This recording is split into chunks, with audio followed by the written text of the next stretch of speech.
Hi everyone, thanks for joining in on today's pre-recorded bite. I'm here with Jai from SHQ, and Jai is going to be presenting on pleasure today. So take it away, Jai. Thank you, Katsiska. Before we get going, we'd like to acknowledge that we are meeting on Whadjuk Noongar Boodja today and pay our respects to the elders past, present and emerging. I am Jai Walker from Queensland. I'm a Goorang man from the southeast of Queensland in the Bundaberg area. I've been on Whadjuk Noongar Boodja for about 7 years now in health promotion, youth work, and now I've been doing sexual health for the past 4 years now.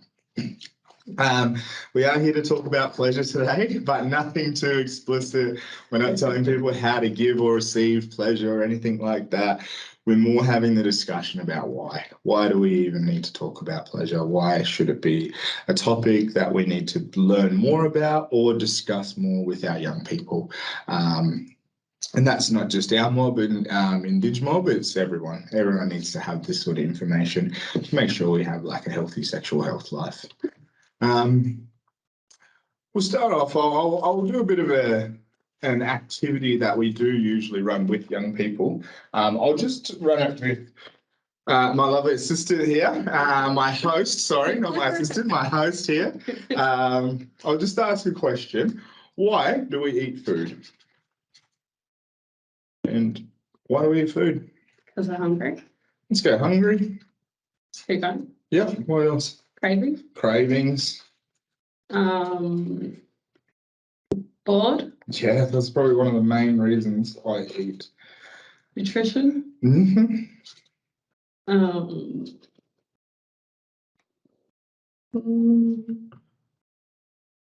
Any others? There's heaps of reasons. Because you want to get a feed with your mates, socially. Social, we'll go social. What else? Thinking, we need to survive, survive.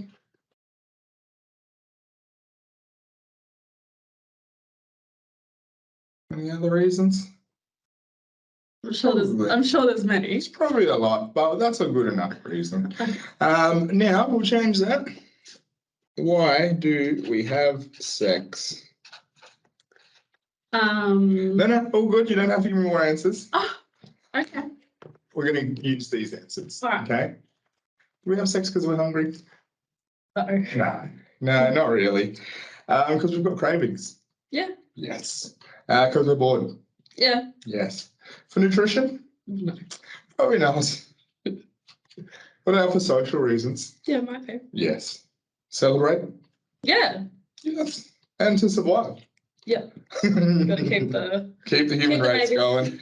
So we'll put a little half tick for that one, and it's an important one to bring up with young people as well. Yes, we do have the human race needs us to reproduce so that we can stay on this planet, but it's not like oxygen. Young people just need to realize if they're not getting sex, they're not going to pass out and die. Like if we are not getting oxygen, it's yes and no.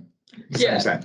Yeah. Okay. So the reason we do this, why do you think we would do this with young people? And we do this with young people from 13 all the way to adults. Do you have any idea? I mean, to not shame. I mean, that's what I would assume. It is. It's a very good one to get people feeling comfortable. Yeah. It's a good activity to get the young people ready to have a conversation about this sort of stuff. But it also points out a very important fact is if we are going to be doing something around eating, it's normal to talk to people about that. It's normal to go and tell friends I'm starting this diet. It's normal to talk to a nutritionist or what are they called? Dietitian. It's normal to go and do that. Or if you're thinking about this, or you go and talk to a doctor and say, hey, I'm doing this, and it's normal and it's good. Yeah. The same thing should happen when we're talking about sex. Yeah. We should be comfortable. Young people should be comfortable to talk to the people in their lives that they trust. They should be safe to do that. They should be safe to be able to ask questions around sex and sexual health, to be able to get the right information. Just like when we're starting a diet, just like when if something bad happens to us, we break our arm, we're more than happy to go and talk to a doctor. Same thing should be with sex. If we've got any sort of issues, whether it's just, had a little itch or had some doubts about this or this, it would be a lot easier for them to come and talk to us or any of the workers or even just the family members in their life, so that they can get the right information that they need to have a healthy sexual health life. Just like we give people the right information about having a diet. Now, that was just a bit of a fun one to sort of set the scene about how it should be okay. There is a lot of shame amongst our mob. There is a lot of shame amongst a lot of people when it comes to talking about sex and pleasure. It shouldn't be that way. It should be open and free so that we can make sure everyone's getting the best out of it. But we'll get into it, eh? Absolutely. Let's get into it. Are we ready? So, why should we talk about pleasure? Rhetorical question, sorry. Unless you want to give us why should we do it? You know? I won't even have to do it. I think you can tell us. So, often when we talk to young people, or schools, or someone will get us in to talk to the young people, they'll often frame it from a safety and risk analysis style. Like, don't get STIs, don't have unplanned pregnancy, talking about consent, all super important things, and they're very valuable and they're very needed. Like, there is a call for that stuff, but those aren't really the reasons why young people are having sex. Young people are not having sex to have babies. Some of them may, there are always exceptions to the rule, some of them, but predominantly most young people are not out there having sex to have babies. They're not out there having sex to catch STIs, you know. They're having sex because it feels good, because of the pleasure side of it. So that's why we must talk about it, so that they know that it's okay and that you can talk about this sort of stuff.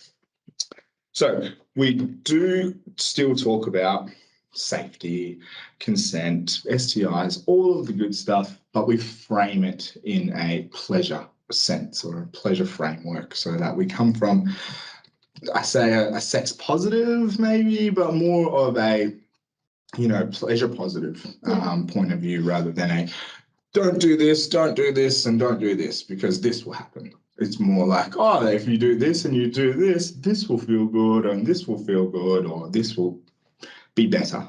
Again, we're not telling people specific things or anything like that about how to do or do things for pleasure. It's more about what even is pleasure. Yeah. Do you remember your schooling? Yeah. What did they talk to us in sex ed?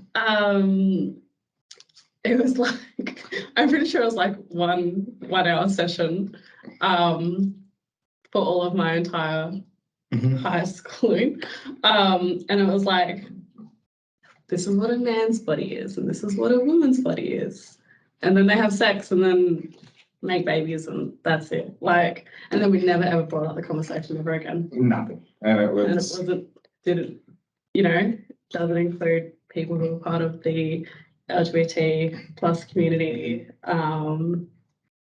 or people who don't necessarily fit into those gender roles or anything like that. Yeah. And it would never have touched on pleasure. It would not. Absolutely not. So it can be quite harmful not to speak about it, because if young people are thinking this and this, but then have no concept on how the acts and stuff should actually feel, and then they have this misconception that, no, that's just how it feels for me, not knowing, no, sex should always feel good for both people involved. Everyone should be feeling good and be wanting to do what they're doing. How are we meant to find that out if we don't talk about it, if we don't give them the opportunity to ask questions about it?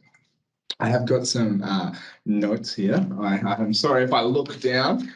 So the most common reason young people have sex is pleasure. That is the most common reason. So it is even a human right We don't often talk about rights for young people and how pleasure actually comes into that. It is a human right to have safe and pleasurable sexual experiences. And this is from the World Health Organization. So it is sort of best practice, if you will.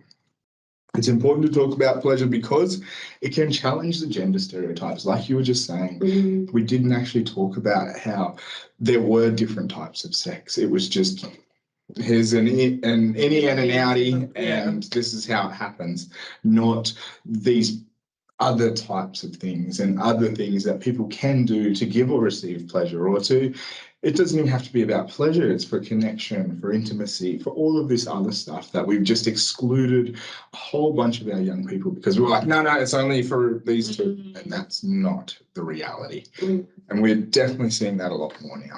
It does celebrate diversity when we do that. We celebrate those young people for being strong and being proud in who they are. And hopefully they can also take on some good messages about pleasure and how sex could be. All people have the right to enjoy sex. It's very simple, but it is a very big thing. Everyone has that right. It's a big thing for credibility as well, especially when you're working with young people. Most people who know when they're working with young people, they can pick up on people's insincerities when they're not being sincere. Yes. Yeah, when people aren't being when people don't believe what they're saying, kids can pick up on that. Yeah. Talking about this can give an educator some credibility because you're speaking about something that's real for them, real for everybody, really. And you're giving them a sense of safety. Oh, I can actually ask questions to this person. They're not going to be offended or they're not going to get shamed if I ask this question. And it will help understand consent. That is probably one of the big, drivers around people getting educators like myself around, and other sexual health educators.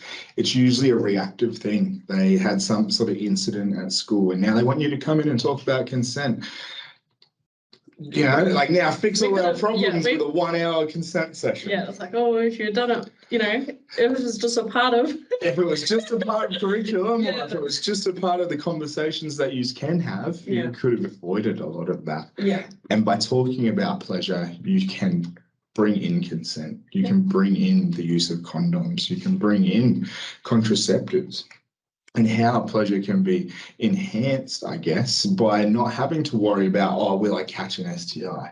Will we get pregnant off this? Because we've covered both bases if we are wearing a condom and we've got one of the long-acting contraceptions in. And we can think more about how the actions and what we're doing rather than some of the consequences that might have happened. So I want to read a quick little quote. This is from Heather Corina. Look her up if you really want to. So, when young people know what consensual, enjoyable, and equitable sex is, and that it is absolutely within reach, they can understand and feel more confident saying no to what is not consensual, what is not enjoyable, physically and emotionally, and what is not. Does that make sense? Absolutely. It's one we really like to speak about because it is true. If we are talking from this perspective, we can still talk about all of the things that we need to reach for our KPIs or our curriculum, but it's better for the young people. It's going to be more, they're going to take it on more because they're interested. They're going to learn things that they actually want to know. A lot of kids do have that right information about, I should wear a condom, but what's their motivation? I probably should because I don't want this to happen, but I feel so good if I don't wear it. So that's their motivation for not wearing it. So maybe if we came up with a motivation, it'll feel better if you did do it this way, or if you did do this, so you wouldn't be thinking about that, then things could be a little bit better as well. So how do we do that? How do we talk about pleasure when we're talking to young people about respectful relationships? If we're talking about consent, communicating, gender equality. Contraception, STIs. Everyone has the right to a safe and pleasurable sex life. We always come back to the rights because it's not us saying what is right or wrong. And we can't be out there saying, oh, no, this is wrong, you can't do that, or this is right, you can't do that. We have to give facts and we have to talk from a facts base. So when we bring it back to a rights basis, we can't really get any negative feedback as far as, oh, you were saying this or you were saying that. No, we were talking from a rights perspective, and all we were talking about was young people have the right to have safe and pleasurable sexual experiences. We weren't saying that they had to go do this, or we weren't saying, oh, if you do this and you do that, this will feel good. No, we were just giving them their basic human rights. So, pleasure, conclusions? No? What we want really, not conclusions, what we do want from outcomes, if you will, objectives, I don't know, like all those sort of big words when you're talking about it. Really, what we want the young people to know is it's okay to expect pleasure. That's not a bad thing. We're not inherently bad people for wanting to feel good. It's an okay thing to want. It's okay to learn about, and it's okay to talk about. Like we started off saying, if we can't actually talk about this stuff, how are we going to get better? If we can't tell our partner, oh, this doesn't feel good for me, or if we can't say our partner, oh, I like this, then we can never really have our full sexual pleasurable experiences if we're not able to, or don't feel safe or comfortable to even talk about it, even think about it, because, you know, we can't. Mostly people have sex for pleasure and not for reproduction. It's simple. It's not something that people are not going like, oh, yeah, I'm going to go have one today and make another baby. Like, yes, some people are, but predominantly, no. People are not doing it. But we still, and you still will see it at a lot of schools, they come from that perspective. They come from a very, they frame it in reproduction and they frame it in STIs. It's always in that sort of, oh, don't do this because you'll get pregnant and you'll die, or you'll get an STI and it'll fall off. And then the conversation just like never happens. No. Like, it doesn't. It's like, oh, well, all right, well, I'm just trying not to get an STI. Thanks. Thanks for that. Yeah, no real conversation about what we want, what we don't want. Nothing. It encourages people to learn about their bodies, about how they work, and about how they feel, which is super important, especially for young people at such a sensitive time in their life. They're going through puberty. They are having insecurities and thoughts about, oh, do I look the same? Do I look different? Am I ugly?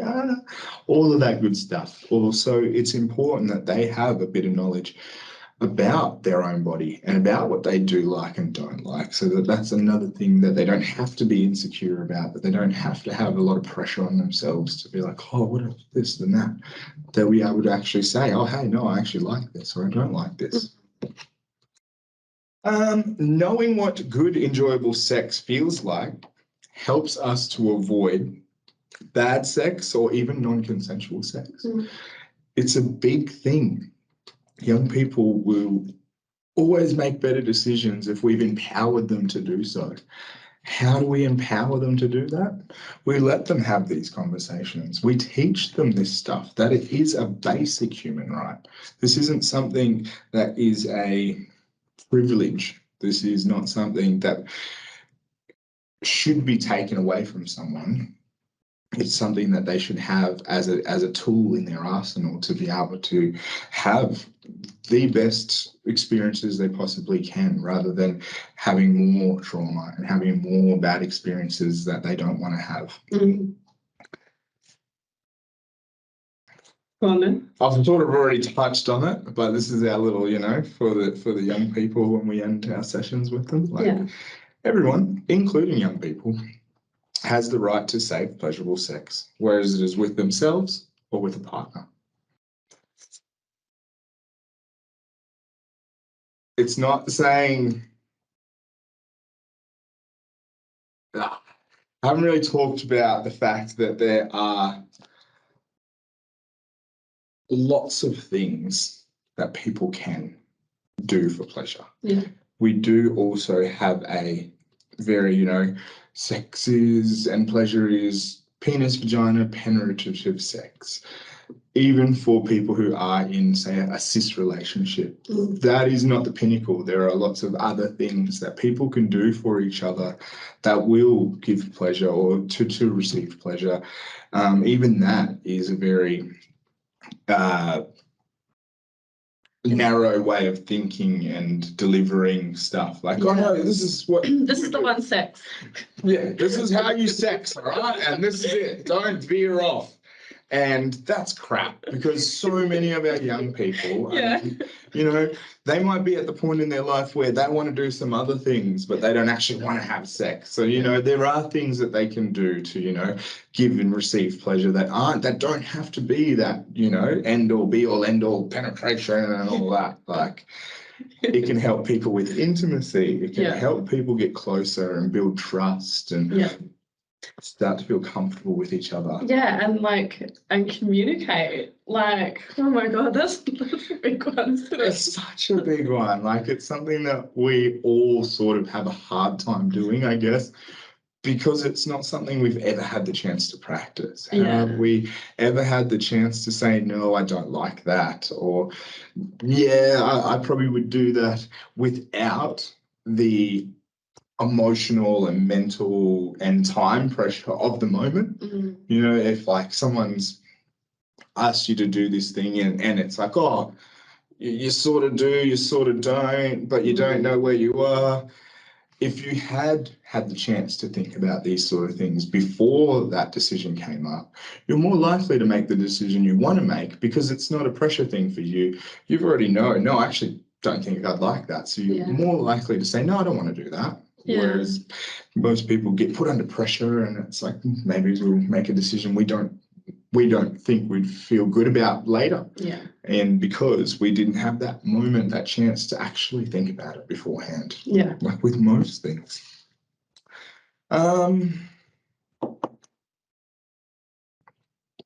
Questions. You got questions? I don't know. I guess how does it go? Like, you do most of these in schools. Yeah. Schools, youth groups. Yeah. So obviously I feel like, young people's, I don't know, if it's feedback or engagement, be fine. Do you ever get pushback? Maybe from staff or that's not appropriate? There have been places where the staff have been quite, I wouldn't say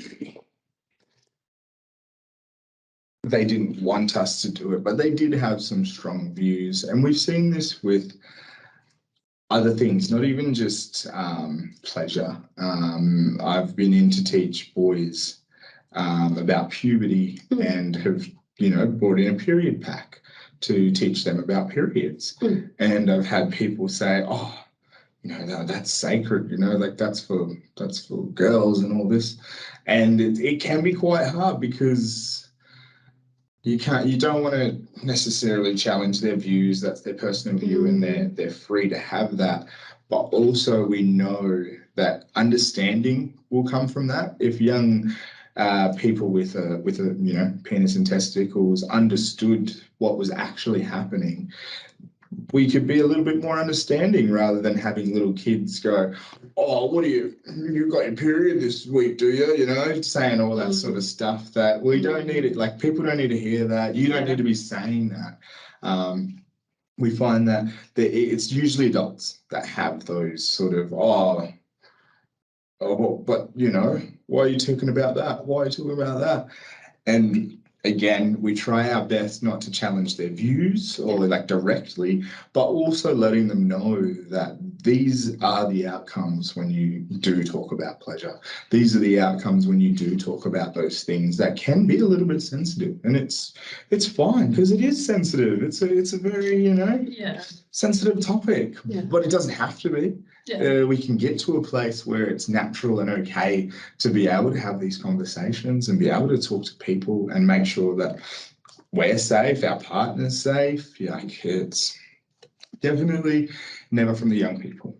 The young people have never said, "Oh, I'm out of this class. How dare you come in here and talk about pleasure?" Never ever from the young people. They're always more than keen. And there's been some out there questions. There's been some out there inputs, and I've had to sometimes like Google things after class, like what was that? And then I regretted it instantly. I was like, you should not have Googled that. You were better off not knowing. Young people, definitely. And that's another thing when we're talking about it. Young people are the accessibility to, you know, if we're talking about like porn, talking about things that they might see in movies, internets, all of that sort of stuff, if they think that's what pleasure is, without having to have the realistic conversations about what pleasure is for different, I'm not going to say normal people, because, you know, obviously people in pornos, they're still people and whatever, but it's like, you know, for reality, for non-acting people, exactly what it's like in real life, and how not many people do like that sort of very brutalizing, you know, it's like very brutalizing of the female gender, and it's always about the male's pleasure and all of that stuff. Like, fair enough if someone does like that, but not everyone's going to like that. And if that's what you're thinking is pleasure and your partner doesn't know how to say, no, I don't like that, that's a very big breakdown in the communication that we could have worked out just by having the simple conversation about pleasure. What is pleasure? How do people give and receive pleasure? It's different for everybody. There is no one way. There is no one thing to do. You need to communicate. You need to ask your partner, do you like this? Is this something that I can do? Can I keep going? All of that, which you can see in that. I've just covered consent, you know, I've just covered respectful relationships, and I've covered how to communicate about it just by talking from a pleasure perspective. And they're a little bit less like, they're like, oh, they're going to be talking about this. They're like, oh, sweet, we can say words, we can bring things up. Like, what? This space is great. So definitely, I'd say it's always the adults. I've never had a young person backlash at me like, get out of here, don't talk about that. I don't want to hear about that. I don't want to know. I'm probably like, I don't want to know, and just sit at the back and listen. That's what they would do. You mentioned you get some really out there questions. Yes. And how do you deal with those? Look, I answer every single one. I answer every single one. When you think about young people, especially when you're talking about this topic, as soon as they feel uncomfortable, they will mask, and they'll do things, and they'll try and trip you up because they're actually testing you. They're like, oh, will you actually answer anything? Will you talk about it? Or will I get kicked out of class? Which, you know, usually might happen for them. Never. I've never kicked a kid out, and they've asked them. Definite, like, you know, you were obviously trying to shock me there, but you didn't. Sorry. I'm actually going to ask that. I'm actually definitely going to answer this. And just take it away from a personal thing. So it's like, we definitely say we don't answer personal questions, or we don't ask personal questions, because it's not about people's behaviours. It's about a general conversation about how we can all be safe. So, you know, so I think one of the worst ones was, no, not worst. I've heard worse than this. But, you know, some common ones are, oh, what if my dick's too big for the condom? Or do you give head? Like, things like that. You don't answer the specific question. You just say, hey, I hear what you're saying, But there are plenty different size condoms that people can get and use. There are different materials, and just sort of take it on a learning experience. Now they've asked that, you can talk about that. You can say, yes, there are different types of condoms, and there is the right condom for the right penis. Okay, and for the give me head, like. Oh, remember I said, and refer back to your group, remember I said no personal questions, but is that okay if someone decided that that's something that they want to do? And usually the whole class will say, yeah. Even the kid that asked the question, like, backsteps and goes, oh, yeah, obviously. And it just sort of, everything is a learning opportunity. If they are asking it, there's something underneath that they actually want to know. Or they are just testing you to see if you're going to answer all the questions, which you definitely should. If you don't know the answer, just say, I don't know. That will also reinforce your credibility, because you're not going to just give them some bullcrap answer and say, oh, this or this, or you're not going to take your own personal views and say, oh, I know it's very naughty if you do that. You're going to say, oh, I actually don't know. We should try and find out together. What can we do? And if you do want some options, you can call the SHQ helpline and talk to a nurse. Google it. Let me give me a second on that one. Katinska will put it in the link. Yes. It's definitely a good one for young people. They can call it. They often will ask for a name. You don't even have to give your real name. Just just say any random name, and they'll ask for a postcode. Give them a random postcode. It does. It is anonymous. It's more for statistics purposes. So young people don't have to give all that information. Also, it's a really good one for people working with young people. So if any of those questions do come up in the class, you can say, hey, I don't actually know the answer, but we can give SHQ a call and find out. And if they don't know, because you will talk to a nurse, if they don't know, they'll help find out or direct to the right type of people that will be able to answer those questions.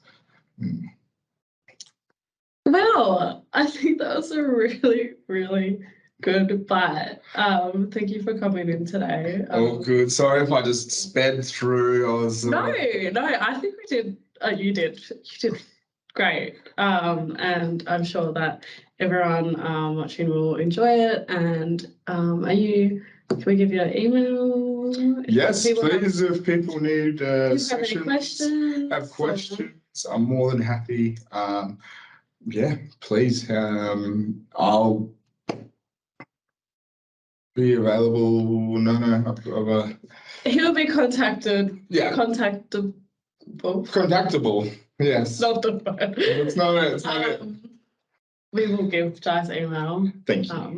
So if anyone has any questions, they can send it to you. Definitely. Even just look SHQ up. We're on pretty much all the platforms now, except for YouTube, obviously. We just come over and steal Aqua's channel. It's better. It's got to share. Yeah, we're going to share the space. Yeah. Well, thank you. No, thank you for having me. Love coming over and chatting with you guys. Always. All right. Catch us next week. I think it's a surprise bite. Surprise to me as well. See you then.